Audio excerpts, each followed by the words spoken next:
Yo cuando estaba haciendo la maestría y ya la estaba terminando, todo el mundo me decía cómo escribe la tesis en inglés porque luego va a ser más fácil publicarla, y yo lo intenté por unos días y me frustré muchísimo, como que no lo lograba. Entonces al final decidí hacerla en español. Pues como que me dolió un poco porque fue como, no, pues ahora sí me voy a demorar en publicarla. De hecho es el punto donde no la he publicado, ya, eso te lo digo todo. Pero además refuerza un poco más la idea en mí de que el inglés en realidad era una desventaja para los científicos que no tenemos inglés como lengua nativa. Valeria, muchísimas gracias por participar en Ciencia Café pa' su merced.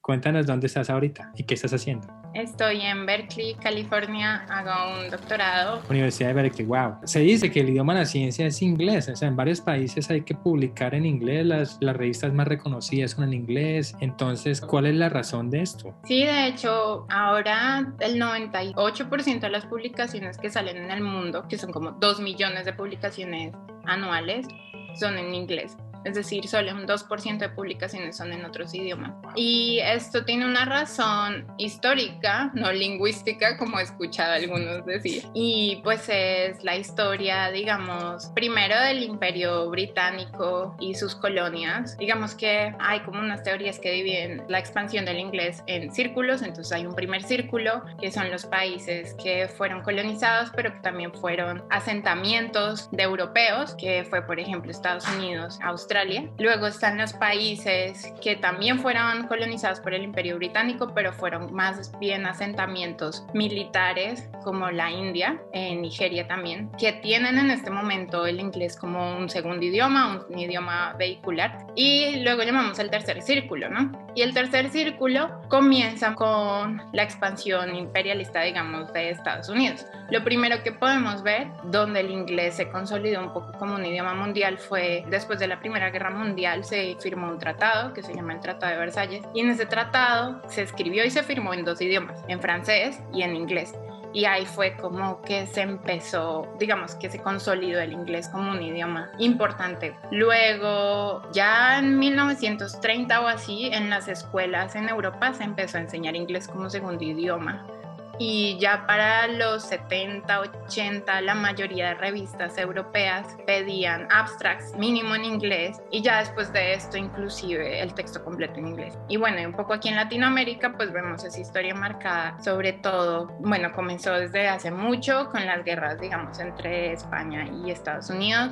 Y luego también pues se ve en toda la política, digamos, estadounidense, de imposición de ciertas políticas en Latinoamérica. Y economía, cosas culturales como el cine. ¿Cuántas personas escuchamos música en inglés? Sí, No que hay una tanto en francés expansión ni en cultural. alemán. Exacto, si alguien conoce algo en francés, pues ya es cine-arte, ¿no? Entonces el cine-arte es lo que no es en inglés, básicamente. Entonces, claro, hay una expansión cultural también, y al final una imposición económica también del inglés. Y lo económico, pues también lo sentimos en la ciencia, en el sentido en que tú quieres acceder a un puesto mayor, ¿tienes inglés o no tienes inglés?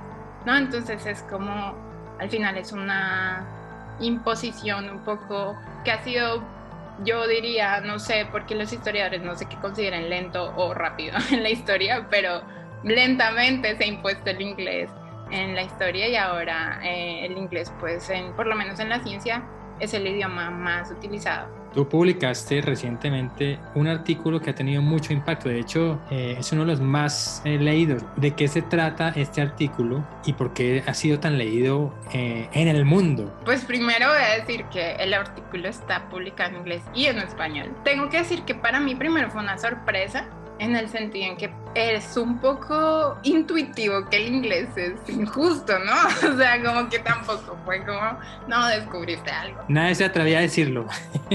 Sí, yo diría que el impacto fue primero porque fue en biología en sí, como en unas ciencias naturales. Y esto ya se ha publicado en otras disciplinas, como en las ciencias sociales, cosas similares, no iguales.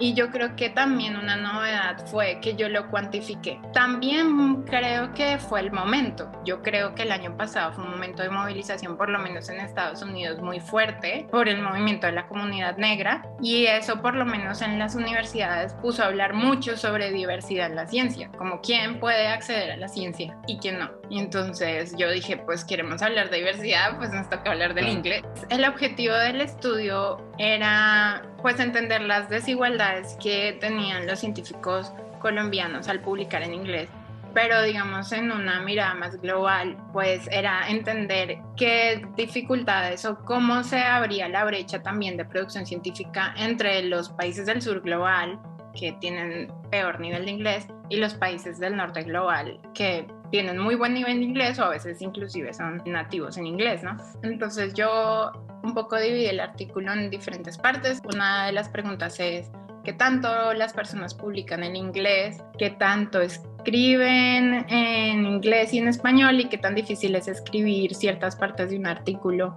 en inglés o en español, qué tan difícil es leer en inglés o en español, qué tanto se tardan leyendo en inglés y en español, qué tan difícil es, por ejemplo, presentar una presentación en un congreso en inglés, si han rechazado presentaciones en congresos porque es en inglés. Y finalmente, algo que a mí también me interesaba era hablar de la desigualdad social al interior de los países también para hablar inglés. Y los resultados claramente fueron muy dicientes en mostrar que el inglés realmente causa un impacto en los doctorandos colombianos. Inclusive cosas como nos demoramos prácticamente un mes más en escribir en inglés que en español.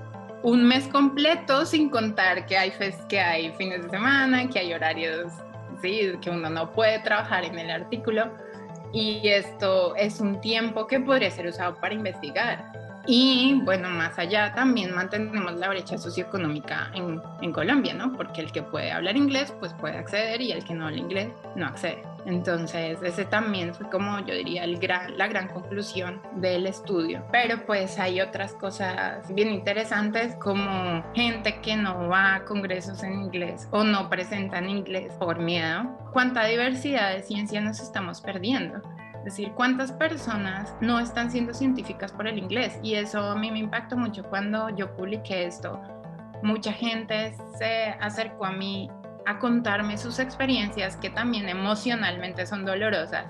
Y es como, no, por ejemplo, yo presenté este examen para pasar el inglés y nunca pasé el inglés, entonces no pude terminar la maestría, por ejemplo, cosas así. O cosas como, yo me retiré de la ciencia porque definitivamente mi inglés no era suficiente. Y pues a mí también me da mucho dolor sentir la cantidad de científicos que estamos perdiendo por el inglés. Entonces como que al final vas aumentando el número de cuentas, como de pasos que tienes que sobrepasar. Y si queremos hablar de diversidad e inclusión en la ciencia, pues definitivamente el inglés es una barrera para la ciencia, digamos, en mi perspectiva. Entonces ahí va un poco también la conclusión que creo que es importante decir, y es como, yo no estoy de acuerdo con que la solución sea simplemente aprender inglés, que yo creo que es algo que es la primera intuición. Hablar inglés significa muchas cosas, como lo dije, socioeconómicas para una persona, socioeconómicas para un país, pero también significa que tú seas bueno aprendiendo idiomas, que es una capacidad que seguramente es variable en la población. Una chica de aquí, de Berkeley, que es de aquí, digamos nativa, me decía, yo tengo dislexia, yo no sé qué habría hecho si no hablar inglés como primera lengua. Y es una buenísima científica, o sea, es una científica como todas las científicas pues, deberíamos poder ser.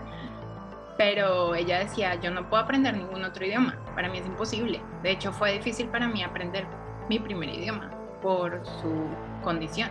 Entonces yo decía, no, pues es muy injusto. Imagínate las personas que tienen dislexia en Colombia. También por el carácter de la ciencia, ¿no? La ciencia tiene un carácter donde las observaciones son fundamentales y cada observación es diferente en diferentes idiomas. Es decir, los idiomas nos permiten pensar inclusive diferente. Entonces, si borramos la diversidad de los idiomas en la ciencia, borramos una gran diversidad de posibles preguntas que nos podemos hacer. Para la ciencia eso sería terrible. Entonces, yo también creo que no podemos simplemente homogenizar el idioma de la ciencia pensando que esto no va a causar también homogenizar las preguntas científicas. Por eso tenemos que abogar también por el multilingüismo en la ciencia.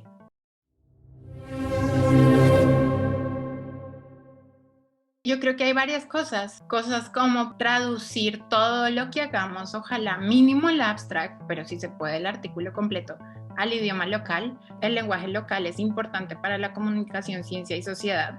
De hecho, Ciencia Café para su merced es un gran ejemplo de comunicación para la sociedad, porque no es en inglés y entonces nosotros podemos escuchar científicos en nuestro idioma y eso hace que entendamos mejor. Yo sinceramente prefiero escuchar Ciencia Café para su merced que leer el artículo en inglés. Gracias, su merced.